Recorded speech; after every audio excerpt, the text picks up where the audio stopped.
दोस्तों अपनी आंखों को बंद कर लीजिए और इस कहानी को ध्यान से सुनिए। यकीनन आपकी चिंता करने की आदत हमेशा हमेशा के लिए समाप्त हो जाएगी।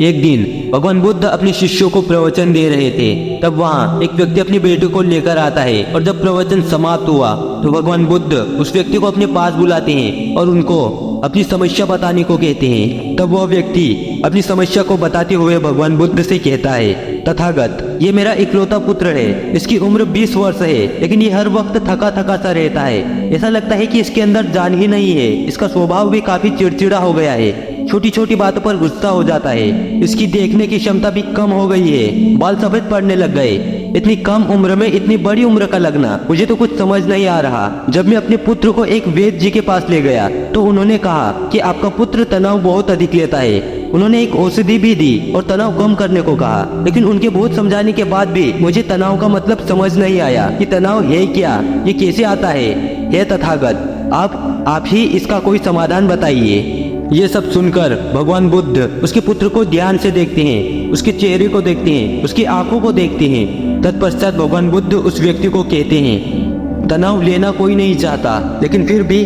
किसी न किसी तरह से ये तनाव व्यक्ति के दिमाग को पकड़ ही लेता है और वह व्यक्ति यह जान भी नहीं पाता कि वह तनाव में जी रहा है। लेकिन अगर कोई व्यक्ति तनावों के कारणों को अच्छे से समझ लेता है तो वह व्यक्ति तनावहीन हो जाता है। अब भगवान बुद्ध बताते हैं कि तनाव होता क्या है और किन कारणों से होता है और इसका समाधान क्या है।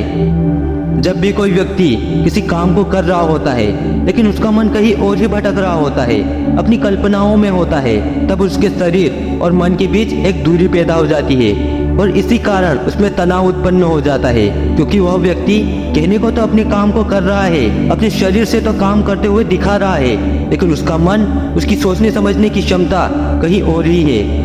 आखिर कोई पसंदीदा खेल खेलने के बाद व्यक्ति चुस्ती और प्रसन्नता से कैसे भर जाता है, जबकि उसने तो अपने शरीर को थकाया है। लेकिन समझने वाली बात यह है कि पसंदीदा खेल खेलते समय मन और शरीर पूरी तरह से उस खेल में केंद्रित होते हैं, जिससे शरीर और मन के बीच कोई दूरी पैदा नहीं होती, जिससे कोई तनाव भी पैदा नहीं होता, और अगर कोई तनाव था भी तो वो दूर हो जाता है।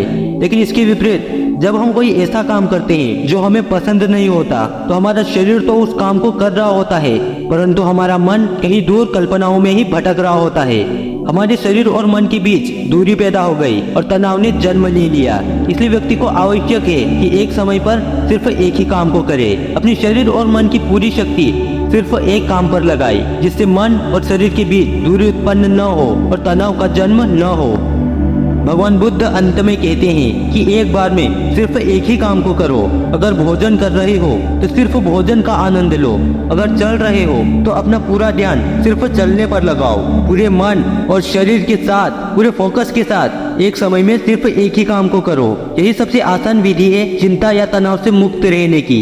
दोस्तों, अगर हमें भी अपने लक्ष्य को प्राप्त करना है तो हमें एक समय पर सिर्फ एक ही काम पर ध्यान देना चाहिए। पूरा फोकस उसी काम पे रहना चाहिए, फिर यकीनन हमें हमारा लक्ष्य प्राप्त हो ही जाएगा। दोस्तों, इस कहानी से आपको समझ आ ही गया होगा कि हम चिंता क्यों और किन कारणों से करते हैं। अपने लक्ष्य पर फोकस रखिए और अपने कर्म को करते रहिए।